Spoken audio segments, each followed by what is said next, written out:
নিষূত রামদূত প্রভঞ্জনা মহাবলী প্রাণদাতা সকলং উঠবি বলে শুভকারী দুঃখহারী দূত বৈষ্ণব গায়কা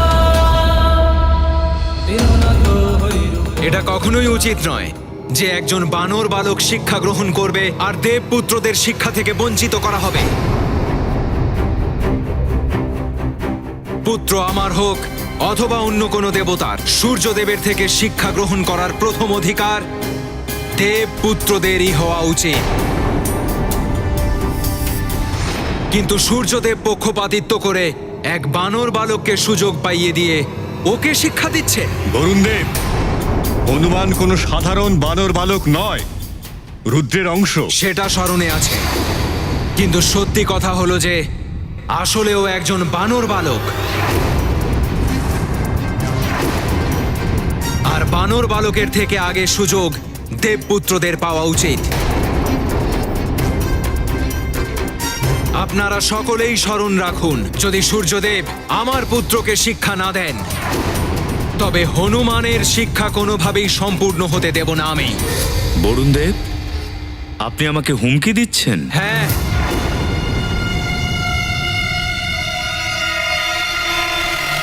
কারণ পক্ষপাতিত্ব করেছেন আপনি।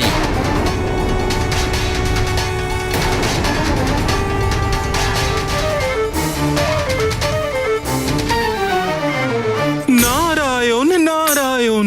যখন রাহু মাথায় চেপে বসে তখন মতি এমনই ভ্রষ্ট হয়, যেমনটা বরুণ দেবের হয়েছে। উনি তো নিজেই বুঝতে পারছেন না যে উনি কি বলছেন।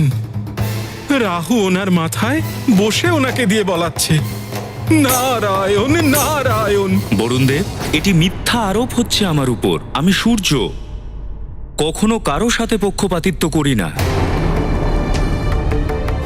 সূর্যলোকে যে সকল বালকেরা শিষ্য হতে আসে তাদের সবার পরীক্ষা নেওয়া হয়ে থাকে।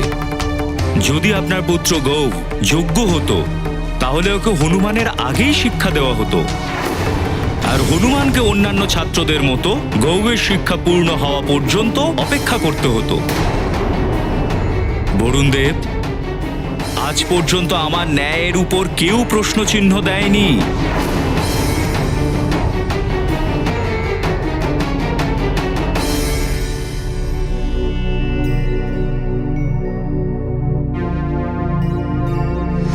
তাহলে আমি আজকে বলছি, হনুমানকে শিক্ষার সুযোগ করে দেওয়া এটাই আপনার পক্ষপাতিত্ব। আর এই পক্ষপাতিত্ব আপনি কেন করছেন সেটা আমি বলছি। শুধু আমি নয়, হয়তো আপনাদের সবারই মনে আছে যে সূর্যদেবকে রাবণের বন্ধন থেকে হনুমানই মুক্ত করিয়েছিল।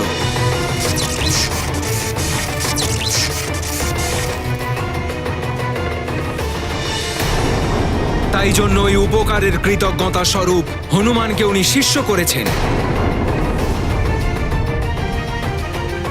এটা পক্ষপাতিত্ব নয় তো আর কি? বরুণদেব, আপনি অনৈতিক ব্যবহার করছেন, যেটা দেবসভার যোগ্য নয়। বরুণদেব, শিক্ষা তো আমার পুত্র জয়ন্তেরও স্থগিত আছে, কিন্তু তা নিয়ে আমি তো আপত্তি করছি না। আপনারও আপত্তি হওয়া উচিত। সূর্যদেবের গুরুকুল দেবতাদের গুরুকুল, যেখানে শিক্ষা গ্রহণ করার জন্য দেবপুত্রগণের কোনো প্রকার কোনো পরীক্ষা দেওয়ার কোনো প্রয়োজন নেই। যোগ্যতার মাপদণ্ড গুরু আর শিষ্য দুজনের জন্যই প্রয়োজনীয়, সেই কারণে পরীক্ষা নেওয়া হয়ে থাকে। আমি তো এটাও জানি না এমন কোন পরীক্ষা নিয়েছেন আপনি আমার পুত্রের, যেখানে আপনি তাকে অযোগ্য ঘোষণা করেছেন। আমার সম্মুখে তো আপনি পরীক্ষা নেননি।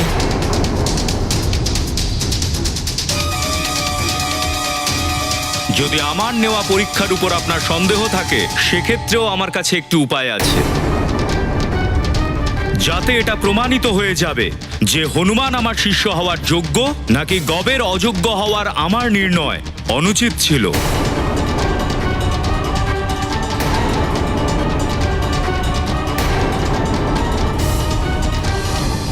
উত্তম, অতি উত্তম, খুবই শুভ সংবাদ তুমি নিয়ে এসেছো রাহু। ব্যাস দশানন, যেভাবেই হোক না কেন এই পরীক্ষায় ওই বানর বালককে পরাস্ত করতে হবে। জানি আমি, ওই বানর পরাস্ত হলেই আমার বিজয়ের পথ প্রশস্ত হয়ে উঠবে। আর তখন সূর্যদেব হনুমানকে যে শিক্ষা দেবেন সেই প্রতিজ্ঞা আর উনি রাখতে পারবেন না। ব্যাস, আমার তো শুধু এটা নিয়ে চিন্তা হচ্ছে যে এই হনুমানের কাছে মায়াবী শক্তি আছে, আর বরুণ দেবের পুত্র গভীর কাছে এমন কোনো শক্তিই নেই। গবের কাছে এরকম পূর্ণ শক্তি নেই, কিন্তু হবে। ওকে শক্তিশালী করে তুলবো আমি, দশানন রাবণ। ওই বানর বালকের কাছে দৈব শক্তি আছে না, তাই ওই গভকে মায়াবী শক্তি প্রদান করব আমি। ওই শক্তি লাভ করার পর গভ অতি অবশ্যই ওই বানর বালককে অবলীলায় পরাস্ত করে দেবে।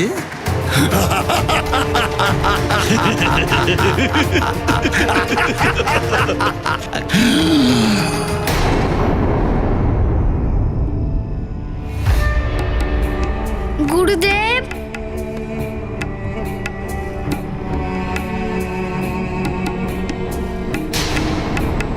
প্রণাম গুরুদেব।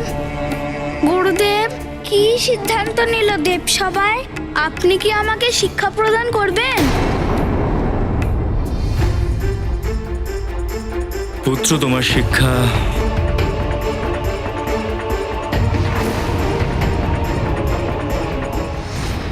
বলতে বলতে থেমে গেলেন কেন গুরুদেব? কি হলো গুরুদেব, আপনি থেমে গেলেন কেন? বলুন না, আমার শিক্ষা হবে কি হবে না? এখন তোমার পরবর্তী শিক্ষা তোমার হাতেই আছে পুত্র। আমার হাতে? আমি কিছু বুঝতে পারলাম না গুরুদেব। হনুমান, দেবসভায় এই নির্ণয় হয়েছে যে সমস্ত দেবতাদের সম্মুখে তোমার আর বরুণ দেবের পুত্র গবের মধ্যে প্রতিযোগিতা হবে। যে প্রতিযোগিতায় বিজয়ী হবে সেই আমার শিষ্য হবে। এই প্রতিযোগিতা আজই হবে পুত্র। তুমি কি প্রস্তুত আছো এই প্রতিযোগিতার জন্য?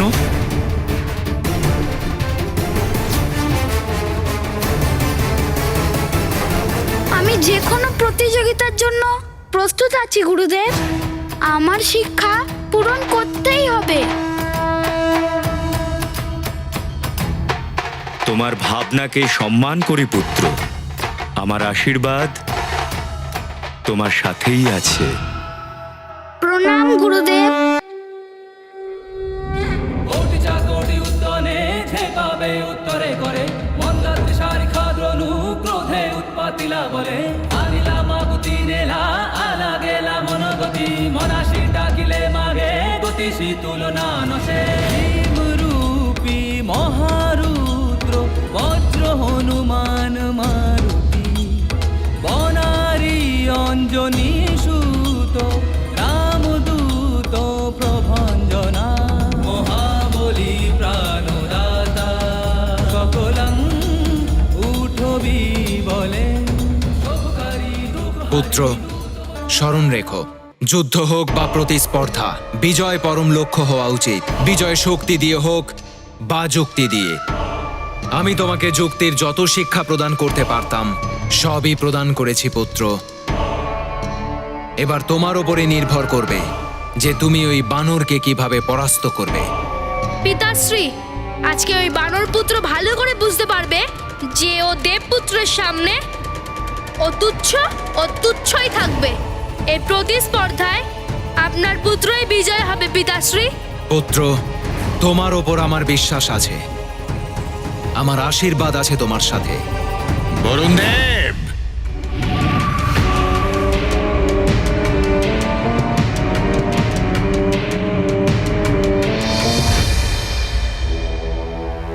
এই রাবণ এখানেও চলে এসেছে।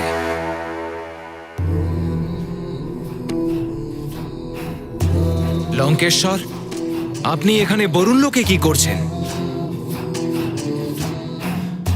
বরুণ দেব, এই দশাননের জন্য কোনো লোকই অগম্য নয়। মর্ত থেকে স্বর্গ পর্যন্ত, ব্রহ্মলোক থেকে সূর্যলোক পর্যন্ত আমি যেখানে খুশি যেতে পারি। আমি তো আপনার পুত্রকে আশীর্বাদ দিতে এসেছি, যেটা ছাড়া ওর বিজয় সম্ভবই নয়। কি ভাবছেন এত বরুণ দেব? এর বিজয়কে সুনিশ্চিত করবার জন্যে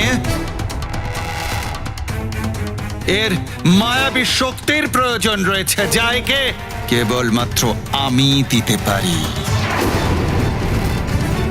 আর আমার এই মায়াবী শক্তি তোমায় বিজয় দান করবে পুত্র। কিন্তু আমি ওনার কাছ থেকে কেন শক্তি নেব?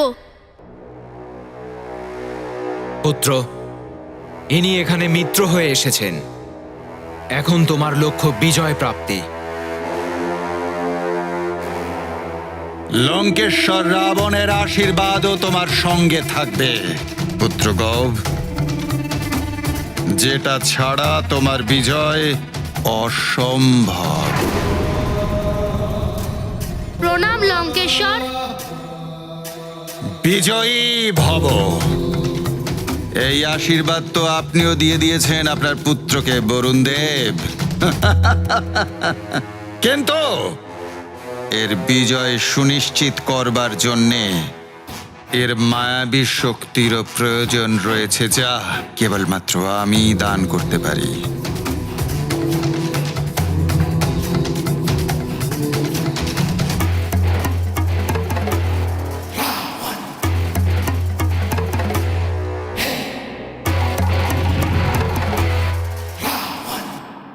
এই নাও গব, এটা হলো একটা মায়াবী অঙ্গুরীয়। এটার মায়াবী শক্তি তোমার বিজয় সুনিশ্চিত করে তুলবে পুত্র। এই নাও।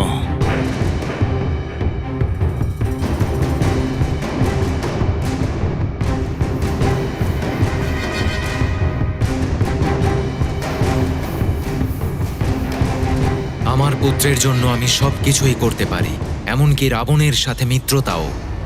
কিন্তু এটাকে ব্যবহার কি করে করতে হয় লঙ্কেশ্বর? তোমাকে বিশেষ কিছুই করতে হবে না পুত্র।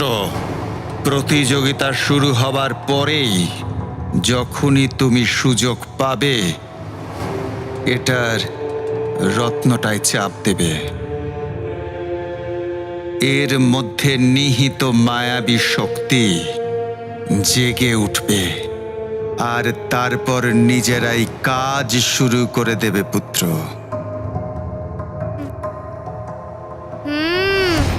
মায়াবী শক্তি পিতাশ্রী, এবার তো জয় আমারই হবে। ওই তুচ্ছ বানরকে পরাস্ত হতেই হবে। কিন্তু স্মরণে রেখো পুত্র,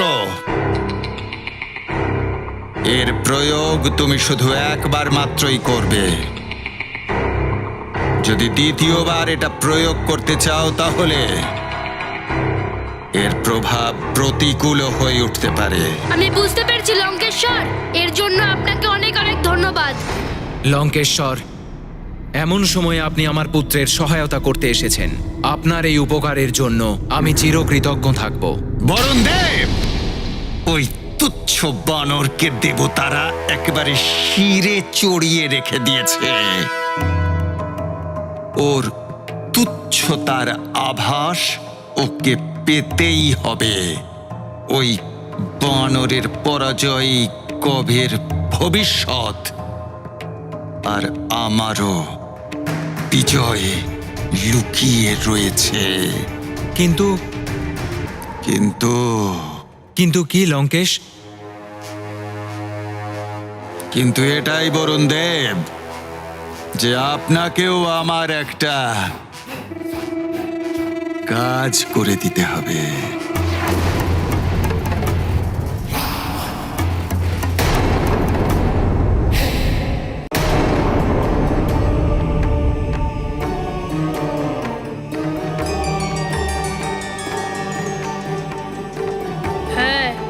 আমিও তো দেখি যে হনুমান আর গবের মধ্যে কি বিশেষ পরীক্ষা হতে চলেছে। বরুণ দেব কোথায় চলে গেলেন? এতক্ষণে তো ওনার পুত্রকে নিয়ে চলে আসা উচিত ছিল।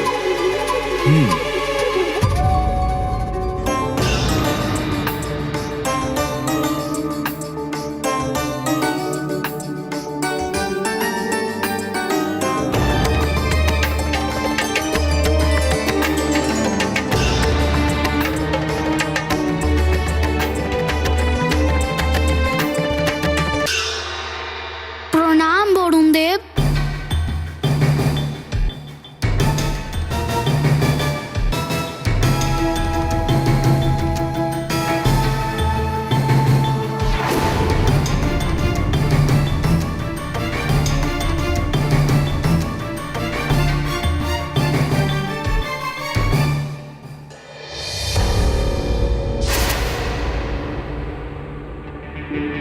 আমার অমূল্য অস্ত্র, এর থেকে তুমি মুক্ত পাবে না হনুমান।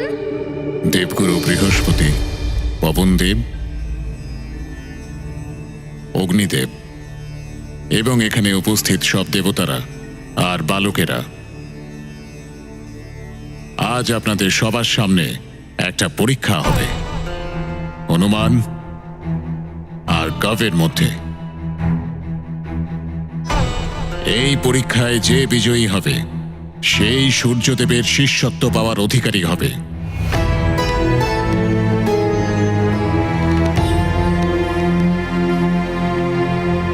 আর যে এই পরীক্ষায় পরাস্ত হবে তাকে সূর্যদেব শিক্ষা প্রদান করবেন না। এই পরীক্ষা কিভাবে হবে তা নিয়ে সূর্যদেব বলবেন। ক্ষমা করবেন দেবরাজ,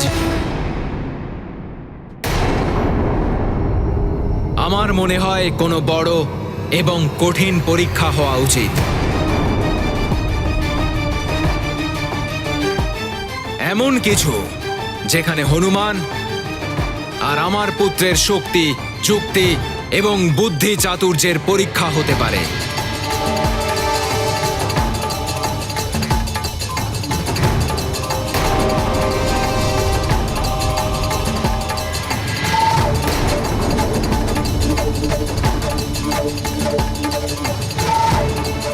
একবার সূর্যদেব বড় প্রতিযোগিতার জন্য হ্যাঁ করুক, তারপর আমি সেটাই করব যা রাবণ বলেছে। আমি এমন প্রতিযোগিতা রাখব যে বরুণদেব নিজে ভয়ভীত হয়ে স্বয়ং নিজের পুত্রকে প্রতিযোগিতা থেকে সরিয়ে নেবেন। সঠিক বলেছেন। যদি বরুণদেবের এটাই ইচ্ছে হয় যে প্রতিযোগিতা কঠিন হবে, তাহলে এই প্রতিযোগিতা কাল কুম্ভের ভিতর থেকে ধ্বজা আনার হবে।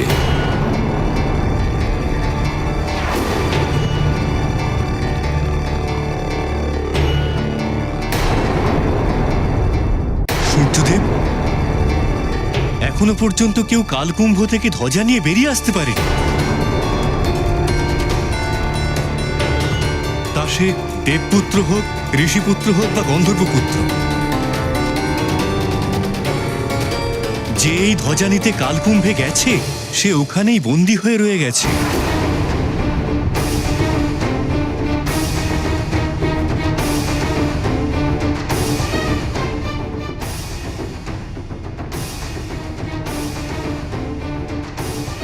কালকুম্ভ যারা রক্ষা করে সেই সৈনিকরাও মহাযোদ্ধা। তাদের পরাস্ত করে ওই কালকুম্ভে প্রবেশ করা সহজ কথা নয় সূর্যদেব। আপনি এই পরীক্ষাটা অন্য কোনো মাধ্যমে নেবার চেষ্টা করুন। অগ্নিদেব, পবনদেব,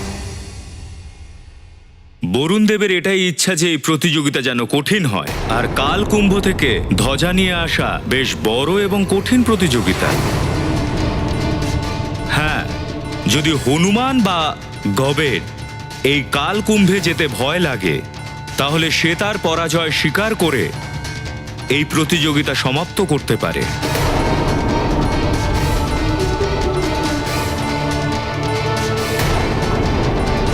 যদি কারো কোনো আপত্তি না থাকে, তাহলে এই প্রতিযোগিতা শুরু করা যাক।